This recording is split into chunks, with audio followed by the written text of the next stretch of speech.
Bienvenidos a Milenio Mercados en Perspectiva, aquí como todas las semanas, con el licenciado Jorge Gordillo, director de Estudios Económicos de Cibanco, y su servidor Manuel Somoza, para platicar de temas económico-financieros en México y en el mundo. Y en esta semana que hemos estado muy tranquilos, ¿no?, con algunos días de asueto, nosotros quisiéramos tomarnos un tiempo para platicar de la pandemia y de los procesos de vacunación. ¿Por qué? Porque mucho de lo que suceda en el entorno económico, que realmente es nuestro tema, va a depender del desarrollo de lo anterior. Si la pandemia se controla, y todavía no está controlada, perdón, bueno, si se controla, esto nos puede llevar a mejorar nuestras proyecciones sobre las economías donde se controle la pandemia. Sin embargo, si las cifras no nos dan, pues esto quiere decir que va a ser muy difícil lograr las proyecciones que tenemos actualmente. Entonces sigue siendo un tema fundamental y va de la mano, por cierto, con los procesos de vacunación. En la medida en que los procesos de vacunación avancen en forma eficiente, pues se va a lograr la famosa inmunidad de rebaño, y esto, desde el punto de vista que a nosotros nos interesa, pues va a darle la oportunidad a las economías de abrirse plenamente, de reiniciar actividades que antes no podían funcionar simplemente por el aislamiento o que no estaban plenamente al 100% de su capacidad. Entonces, sigue siendo muy importante. La gente que piensa que el tema de la pandemia ya terminó, está equivocada. La pandemia va a estar presente a lo largo, por lo menos, de todo el 2021.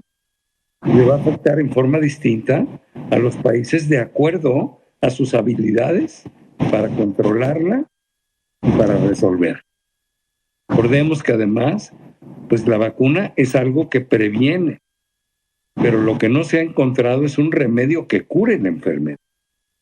Y hasta que eso no se logre, mi impresión es que no va a haber una apertura plena de absolutamente todo. El llegar a esa normalidad tan deseada como la que vivíamos en el 2019, pues no la vamos a tener hasta que no haya una medicina que sepamos que si nos la tomamos no nos vamos a morir. Así de fácil.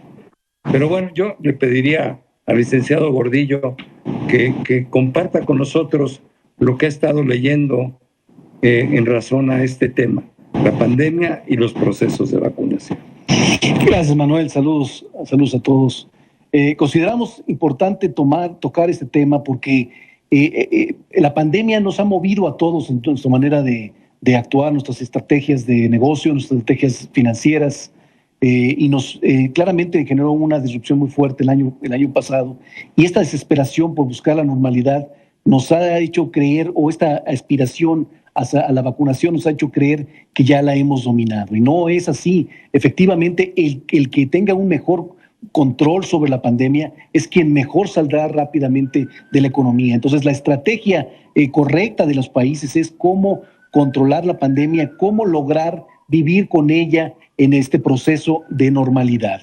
Y bueno, se vienen momentos, ahorita estamos en vacaciones, es un momento donde normalmente la gente se conglomera y corremos el riesgo, para los que todavía estamos muy atrasados en el proceso de vacunación, corremos el riesgo de volver a sufrir un incremento considerable en los contagios. Y lo preocupante es que se está viendo en Europa, y normalmente así pasó en abril. En Europa empezó todo cuando salió de China, así pasó en noviembre, en Europa inició el nuevo segundo ola de contagio, y ahora es Europa quien está enseñando un preocupante repunte en Italia, en Francia, en Alemania.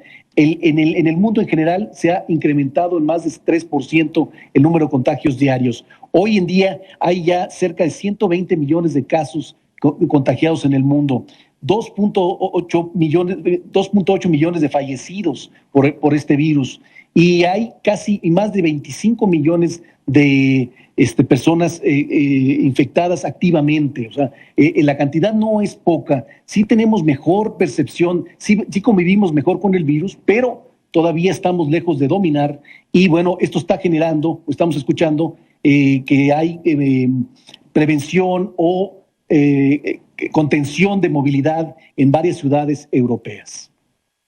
A mí me llama la atención, Jorge, no sé si tengas datos. ¿Por qué no funcionó en Europa, en esta segunda ola, la contención que se empezó a manifestar pues desde el mes de diciembre? Se empezó a limitar la movilidad de los europeos, se cerraron una serie de actividades importantes, etcétera. Y realmente me sorprendió que no hubiera dado los resultados esperados, ¿no? Sí vimos un buen rato caer las infecciones, caer los contagios, pero de repente se empezó a presentar esta tercera ola que perdieron la disciplina, se relajaron demasiado, algo tuvo que haber sucedido, ¿no? Así fue.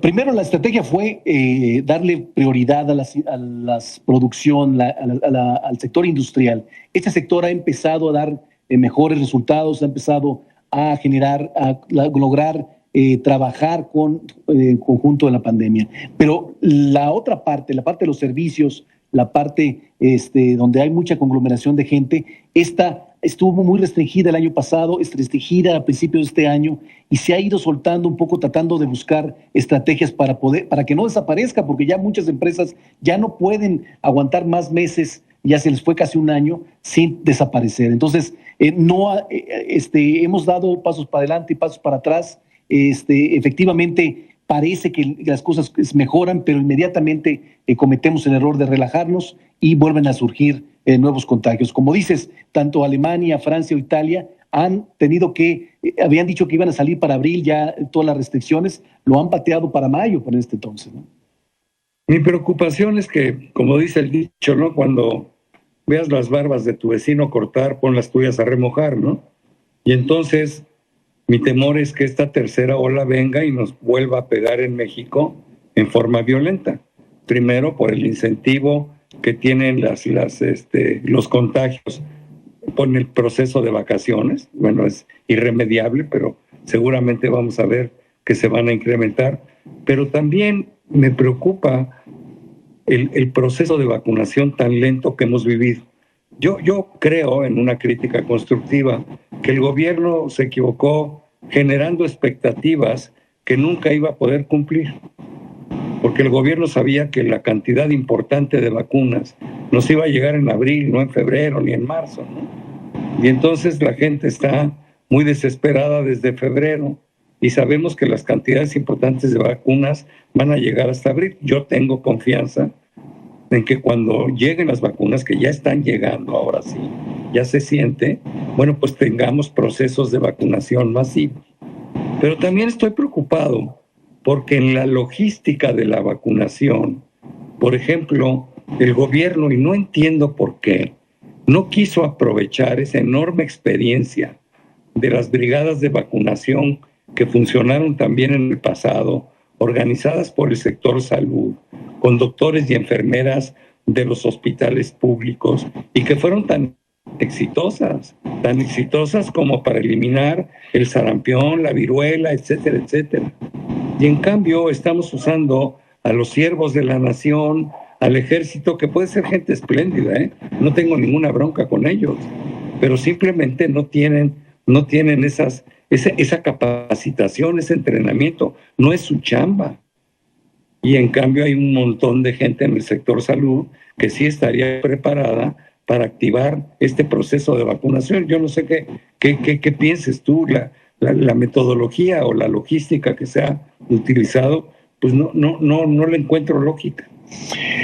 Bueno, en México está pasando lo que pasa en muchos lados del mundo. Están aprovechando el tema de vacunación, haciéndolo de alguna manera ciertamente político. Todo el mundo, los gobiernos están aprovechando esta situación de gravedad para a poner en su dirección cuando se acercan las votaciones. Esa es la realidad, lo que yo pienso.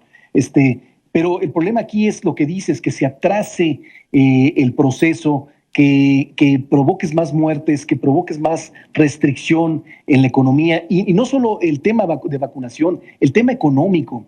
Si ya sabías que ibas a tardarte, no tenías mucha oferta, o que te ibas a tardar en la vacunación, debiste haber apostado en dos direcciones, en la vacunación y en el puente económico. O sea, como una mejor estrategia de constante revisión de cómo lograr que la población se incorpore a la actividad económica, pero que lo haga de la mejor manera y constantemente cuidada, y no provoque estos pasos que damos para adelante y para atrás en los temas de contagios.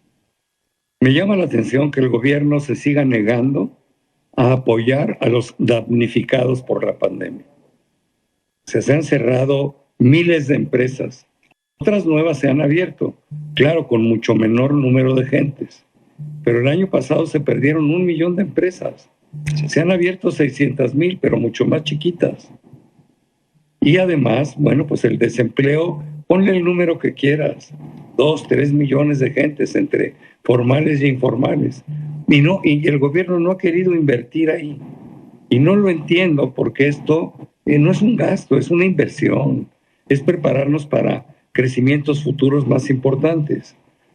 El domingo entrante vamos a platicar de lo que puede crecer la economía mexicana. Bueno, pues podría crecer mucho más si hoy estuviéramos invirtiendo en tratar de paliar la crisis que se ha presentado y que ha lastimado muchísimo, en forma muy injusta, a los que menos tienen, a las empresas pequeñitas, a la gente de menores ingresos, etcétera, etcétera. Entonces, bueno, pues vamos a ver qué es lo que sucede ahí, ¿no? Sí, yo solo para terminar, coincido contigo, porque ahora incluso las empresas que sobrevivieron lo han hecho con menor gente. O sea, sí, han tenido que reducir el número de empleados, y esto lo que provoca es que cuando entres en una normalidad te va a faltar recursos para poder sumarle y generar el mismo PIB, el mismo valor agregado que tenías previo a la pandemia. Pues mira, se nos acabó el tiempo. Te agradezco muchísimo, Jorge, pero sobre todo les agradezco a ustedes que estén con nosotros aquí semana a semana en Milenio Mercados en Perspectiva. Nos vemos la próxima semana. Muchísimas gracias. Muchas gracias.